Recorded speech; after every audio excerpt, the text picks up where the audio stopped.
Hello, good afternoon everyone. In the last video, I shared my strategy for you guys in order to clear your AFCAT. Today, I'll be sharing strategy as per different sections that come in AFCAT. Let's start with reasoning section. Okay? If you want to boost your AFCAT score quickly, reasoning is the section you genuinely cannot afford to lose. In the next 5 to 10 minutes, I'll tell you exactly कौन से topic पे तुमको focus करना है, कितने question तुमको attempt करने चाहिए और तुम्हारा कितना मिनिमम स्कोर होना चाहिए और तुमको क्या क्या चीज़ें अवॉइड करनी चाहिए in order to get negative marks, like avoid getting negative marks. Reasoning is one of the most scoring sections in AFCAT because यहाँ पे जो क्वेश्चन होते हैं ना वो डायरेक्टली आते हैं या तो कॉन्सेप्ट बेस्ड होते हैं. आपको कुछ याद नहीं करना होता, कोई फॉर्मूला याद नहीं करना होता. And the trick is not to study everything randomly but to prioritise कौन से क्वेश्चन ज़्यादा पूछे जाते हैं, कौन से टॉपिक से ज़्यादा क्वेश्चन आते हैं और कौन सा टॉपिक ज़्यादा इंपॉर्टेंट है, which I will be covering in this video. Let's start with the first section which is question breakup. पहले तो वेटेज समझ लेते हैं कि एफकैट में रीजनिंग का वेटेज कितना आता है.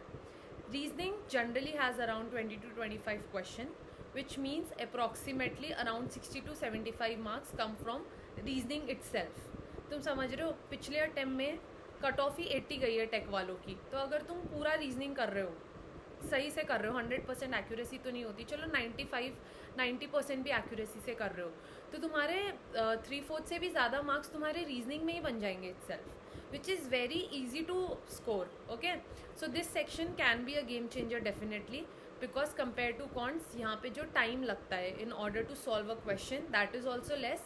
तुमको कुछ याद भी नहीं करना होता, कोई फॉर्मूलेस की भी ज़रूरत नहीं होती. It is just your mental reasoning capability जिससे तुम क्वेश्चंस को सॉल्व कर लेते हो. Okay, moving ahead with the most important topics that come in the exam. पहले तो इसको 3 कैटेगरी में डिवाइड कर लेते हैं. जो हाई इंपॉर्टेंस के टॉपिक है जो तुमको करके ही जाने हैं, जिससे ज़्यादा क्वेश्चन आते हैं. जो मीडियम इंपॉर्टेंस के टॉपिक है और जो सबसे लो इंपॉर्टेंस के टॉपिक है जिसको तुमने अगर प्रैक्टिस नहीं भी किया, छोड़ दिया किसी रीज़न से, तुम्हारे पास टाइम नहीं बचा या कुछ भी, तो भी तुम्हारा काम चल जाएगा. तो मोस्ट इम्पॉर्टेंट टॉपिक्स तो है हमारे एनालॉगी, क्लासिफिकेशन या ऑड वन आउट, सीरीज़ जिसमें दोनों आते हैं, नंबर, अल्फ़ाबेट, अल्फ़ा न्यूमरिक, जो भी सीरीज़ काइंड होते हैं, coding decoding, blood relations, distance direction, ranking and order. These are the topics जो तुमको थरली करके ही जाने हैं. ये टॉपिक्स में से ही तुमको 10 से 12 क्वेश्चन देखने मिलते हैं every single time in AFCAT. तो ये तुम्हारे लिए बहुत इंपॉर्टेंट बन जाते हैं कि तुम इनका सेंस डेवलप करो, इनमें कैसे क्वेश्चंस आते हैं वो देखो और उसके अकॉर्डिंग पढ़ना स्टार्ट करो, प्रैक्टिस करना स्टार्ट करो. Coming to the medium priority topics, first would be syllogism, second would be statement and conclusion, third would be statement and assumption, and fourth would be Venn diagram based logic.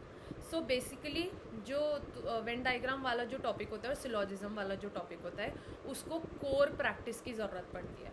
हमको लगता है all know some देख के यार तो 3 ही statement है, 3 ही चीज़ें, हम तो ये कर लेंगे, और हम लगभग करके भी आ जाते हैं. लेकिन कुछ क्वेश्चन होते हैं जिसके ऑप्शंस आपको घुमा देते हैं और फिर जो आपको एक्चुअली में मार्क्स मिलने वाले थे वो भी आप नेगेटिव करके आ जाते हो because of these topics.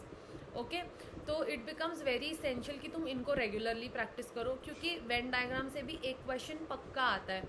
90% of the times मैंने देखा है, मेरे अटेम्प्ट में तो हर बार ही आया है वेन डायग्राम से क्वेश्चन. तुम्हारे अटेम्प्ट में भी चांसेस है कि बहुत ज़्यादा आने के. Okay, apart from that Venn diagram से भी काफ़ी क्वेश्चन आते हैं. इन दोनों में से ऑल्टरनेटिवली एक टॉपिक से आता है question because similar sort of question होते हैं दोनों के. Apart from that statement and assumption and statement and conclusion, इसको भी प्रैक्टिस करने की बहुत ज़रूरत है. हमको ऐसे लगता है एक स्टेटमेंट है, 2 अजम्पशंस है, कौन सा करेक्ट है, कौन सा फॉलो कर रहा है, बताना ईजी है. It is not easy. हम कंफ्यूज हो जाते हैं, हमको लगता है दोनों सही है लेकिन होता एक सही है, कभी लगता है एक सही है लेकिन दोनों सही होते हैं. तो इसके क्वेश्चंस जितने ज़्यादा प्रैक्टिस करोगे उतना ज़्यादा तुमको बेनिफिट होगा पेपर में. Moving ahead with low priority topics but are important. अब क्यों इम्पॉर्टेंट है? तुम कह रहे हो मैम एक तरफ तो आप बोल रहे हो लो प्रायोरिटी है, दूसरी तरफ आप बोल रहे हो इम्पॉर्टेंट है. इसलिए बोल रही हूँ क्योंकि ये होते हैं स्कोरिंग टॉपिक्स. जितने भी डायग्राम रिलेटेड रीजनिंग टॉपिक्स होते हैं, for example mirror image, embedded figure, dot situation, figure completion, counting of figures, water image, anything of this sort, जो भी फिगर वाले क्वेश्चन होते हैं ये सारे आते हैं इसमें, जिनको हम लो प्रायोरिटी रखते हैं लेकिन हम इम्पॉर्टेंट बोलते हैं। ये क्यों करते हैं हम? एक तो लो प्रायोरिटी इसलिए क्योंकि उसके क्वेश्चंस रिपीट होना प्रीवियस ईयर क्वेश्चन से थोड़ा सा बेचिता है, सुनने में पॉसिबल नहीं होता। हर बारी आपको कोई नया डायग्राम दिख जाता है पेपर में, तो अगर आप प्रैक्टिस नहीं भी करके जा रहे हो लेकिन आपको समझ है उस टॉपिक की, तो बिना प्रैक्टिस किए भी आप वो टॉपिक को करेक्ट ही आंसर करके आओगे, करेक्ट ही टिक करके आओगे। तो ये होते तो बहुत ईजी है करने में, लेकिन ना ये बहुत ज़्यादा इंपॉर्टेंट बन जाती है कि एक क्वेश्चन का 3 मार्क मिल रहा है एफकैट में, तो अगर 3 क्वेश्चन भी आए तो हम 9 मार्क्स यहाँ से निकाल ले आते हैं। तो इसीलिए कह रही हूँ कि इनको भी प्रैक्टिस करो, कम करोगे तो भी चलेगा पर थोड़ा सा करके जाना है। एक टॉपिक के 10 क्वेश्चन ले लो या 5 क्वेश्चन देख लो, कर लो और फिर आगे बढ़ जाओ। अब आते हैं कि हमको क्या अवॉइड करना चाहिए in order to reduce a negative marking. तो पहले तो don't overthink on simple question.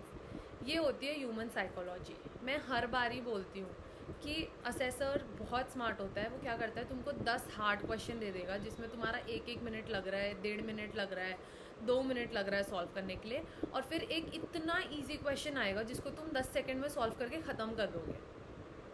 और फिर तुम सॉल्व करने के लिए तो 10 सेकंड लोगे, लेकिन उसके बाद तुम 20 सेकंड ये सोचने में वेस्ट कर दोगे यार ये इतना ईजी कैसे है, मैंने इतने जल्दी कैसे कर लिया, इतने सारे क्वेश्चन में ये कैसे ईजी आ गया। तो हम खुद पे डाउट करने लग जाते हैं। So this is your capability that you are able to solve it. और इजी क्वेश्चन असेसर डालता ही इसलिए कि तुम ओवर थिंक करके एक तो अपना कॉन्फिडेंस लूज़ करो और दूसरा अपना टाइम लूज़ करो। तो वो नहीं होने देना है, हमको सिंपल क्वेश्चंस को ओवर थिंक नहीं करना है। बहुत ज़्यादा टाइम, सेकेंड थिंग, बहुत ज़्यादा टाइम पजल टाइप के क्वेश्चंस में फर्स्ट राउंड में सॉल्व नहीं करना है। 2 घंटे होते हैं तुम्हारे पास, होते हैं 100 क्वेश्चन, 2 घंटे, ठीक है। अब उसमें तुम क्या करते हो, जो नंबर सीरीज़ वाले क्वेश्चन है, जो सुडोको पैटर्न में क्वेश्चन आते हैं, ऐसे ग्रिड बना होता है और उसमें नंबर्स होते हैं और एक क्वेश्चन मार्क होता है। अब वो क्वेश्चन मार्क को रिप्लेस करना होता है असेस करके कि बाकी सारे नंबर्स का क्या पैटर्न है। तुम उसमें वेस्ट कर देते हो बहुत सारा time, ample amount of time तुम्हारा वेस्ट हो जाता है ये वाले क्वेश्चन में, पजल वाले क्वेश्चन में। मैं एज एन एस्पिरेंट क्या करती थी, when I used to go in my paper sit there, reasoning section में मैं जाती थी, मेरा सबसे स्ट्रॉन्गेस्ट सेक्शन था रीजनिंग, मैं इसी से पेपर स्टार्ट करती थी। जब मैं रीजनिंग सेक्शन में जाती थी तो मुझे जो सीरीज़ वाले क्वेश्चन होते हैं या जो पजल फॉर्मेट वाले क्वेश्चन होते हैं वो मुझे टाइम कंज्यूमिंग लगते थे, तब भी मेरा रीजनिंग स्ट्रॉन्ग होने के बावजूद भी मैं पहले राउंड में हमेशा इनको स्किप करती थी। मैं बाकी पूरा पेपर सॉल्व करती थी, रीजनिंग के बाद कॉन्ट्स के बाद वर्बल और वर्बल के बाद जीएस। और फिर जब मेरे पास टाइम बचता था, क्योंकि बचता है अगर आपकी कॉन्ट्स और रीजनिंग की प्रैक्टिस अच्छी है तो डेफिनेटली आपका टाइम एफकैट में बचेगा सेकेंड राउंड पे जाने के लिए। जब आप सेकेंड राउंड पे जाओगे तो आप तब इन पे ये टाइम कंज्यूम करो, क्योंकि इससे आपको गिल्ट नहीं होगा कि यार मेरा पेपर छूट रहा है, मुझे जल्दी करना है, मुझसे नहीं हो रहा है। अगर कोई बहुत ही बेसिक सी सीरीज़ है तो कर दो, अगर तुमको देख के समझ आ रहा है रिलेशन क्या है पजल का तो तुरंत सॉल्व करो, तुरंत टिक करो, आगे बढ़ो। लेकिन अगर तुमको 20 सेकेंड 30 सेकेंड से ज़्यादा लग रहे हैं ना, स्किप कर दो क्वेश्चन को, आगे बढ़ो, वापस आना ना क्वेश्चन पे, तब तुमको एटलीस्ट सेटिस्फैक्शन रहेगा मैंने कॉन्ट्स कर रखा है, मुझे इंग्लिश जितना आता था मैंने कर रखा है, मुझे जीएस जितना आता था मैंने कर रखा है, अब मेरे पास स्पेयर टाइम है, तो स्पेयर टाइम को मैं अपने मार्क्स बढ़ाने के लिए यूज़ कर रहा हूँ या कर रही हूँ। थर्ड मिस्टेक जो हम करते हैं हम गेस वर्क करते हैं स्टेटमेंट बेस्ड क्वेश्चन पे, रीजनिंग पे। जैसे वो स्टेटमेंट अजम्पशन और स्टेटमेंट कंक्लूजन की बात मैंने की, इसमें हम लोग बहुत ज़्यादा गेस वर्क कर लेते हैं, तो वो नहीं करना है। अनलेस एंड अनटिल आप 50-50 श्योर नहीं हो, आपको गेस वर्क तो किसी में ही नहीं करना है। जब आप सारे ऑप्शन एलिमिनेट कर पा रहे हो और 2 में अटक रहे हो तो फिर भी आई विल एक्सेप्ट कि आप गेस वर्क करो, but apart from that guess work आपको नहीं करना है। And last but not the least, visual reasoning की प्रैक्टिस करना मत भूलना। हमको ऐसा लगता है यार पेपर में तो हम कर लेंगे जाके, रीजनिंग तो ईजी होता है, तुम कर लोगे, कोई डाउट नहीं है मुझे। तुम 15-16 क्वेश्चन तब भी करके आओगे जब तुम प्रैक्टिस नहीं करके जाओगे रीजनिंग, लेकिन तुमको जो टाइम लगेगा ना वो 15-16 क्वेश्चन करने में, अगर तुम प्रैक्टिस करके जाओगे ना तो तुम 19-20 क्वेश्चन भी उससे कम टाइम में कर पाओगे।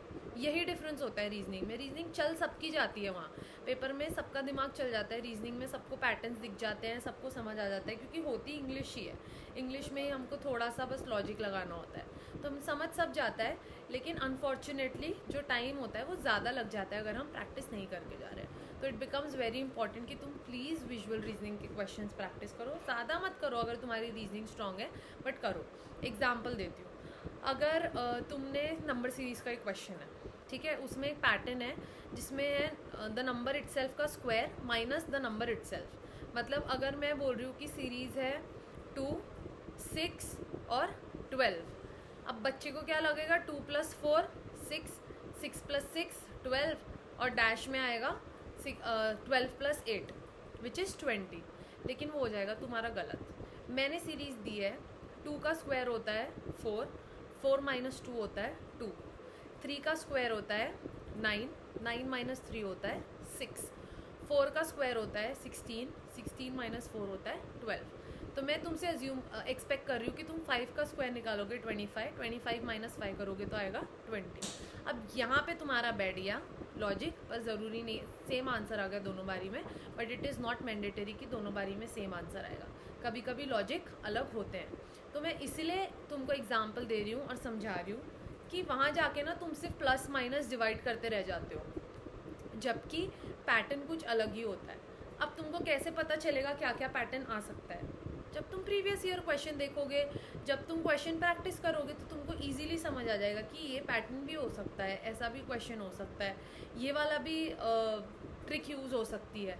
तो इसीलिए कह रही हूँ कि जितना ज़्यादा रीजनिंग प्रैक्टिस करोगे उतना ज़्यादा तुम्हारे लिए अच्छा होगा। Moving ahead with the target जो तुमको करना चाहिए, question number of question at least attempt. वैसे तो तुमको 20 के 20 करके आनी है अटेम्प्ट, उसमें तो कोई डाउट ही नहीं होना चाहिए।